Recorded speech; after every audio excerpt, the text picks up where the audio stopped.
I got here on Sunday. It was calm when I set up. The wind picked up pretty bad after about an hour or so, and my poles that hold the awning up, both of them came crashing toward the camper.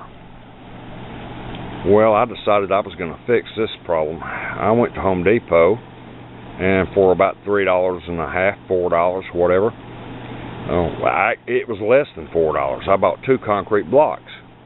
I put one on the bottom of each pole. I had some rope, and I tied it to the cross member that comes out from the edge of the camper to keep the awning straight. The wind has been blowing 25 to 30 miles an hour now for 4 days in a row. Needless to say, they haven't picked up off the ground. And if they if the wind blew hard enough to pick that concrete off the ground, I don't need to be camping. But I hope somebody can take a tip from this when they're camping somewhere and have potential that the wind might be blowing pretty hard. Just tie a concrete block off and tie it up to the top. That's all it takes. This is my little 126E that I bought at the pawn shop for $10. I had the gas tank attached to the front of it. It looked brand new. It looked like it had never been cooked on before. I know it's dirty now, so you just guys gotta overlook that.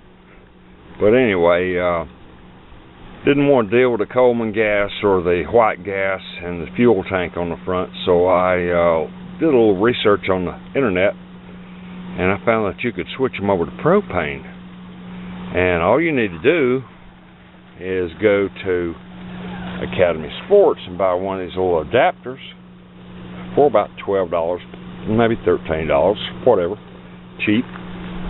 Take the gas tank off, throw all that crap away, screw in a 1-pound propane bottle at the bottom of the new adapter you put on there, and you're ready to go. This grill was made in September 1978, so it's been around for a while, and trust me, it works fine. The propane does the job. Now, after about 2 years of use, all of a sudden, this little thing right here wanted to catch fire versus the eyes catching fire. And I had flames coming out of that. Called Coleman, they told me to take everything apart and soak it in denatured alcohol, blow it out with air, blah, blah, blah, blah, blah, which I did all the whole smear that they told me about. Didn't solve a darn thing. So anyway, I ended up going to Academy and buying the little adapter and bringing it back, and now it's working like a champ. So I got 2.5 years or so out of one of these things for $12. Propane bottles, you can find them everywhere. I personally refill mine. I went to Harbor Freight and bought an adapter that you can screw onto a 20-pound cylinder. You can take these little propane tanks, little 1-pound cylinder tanks, and when they're empty, and put them in the freezer for 24 hours, get them good and cold. You take your 20-pound cylinder, turn it upside down, and screw the adapter into it. Then screw the cylinder onto it, and it fills up just like a brand new full little propane bottle that you would spend $3 to $4 for. You can refill these things for about 80 cents a piece,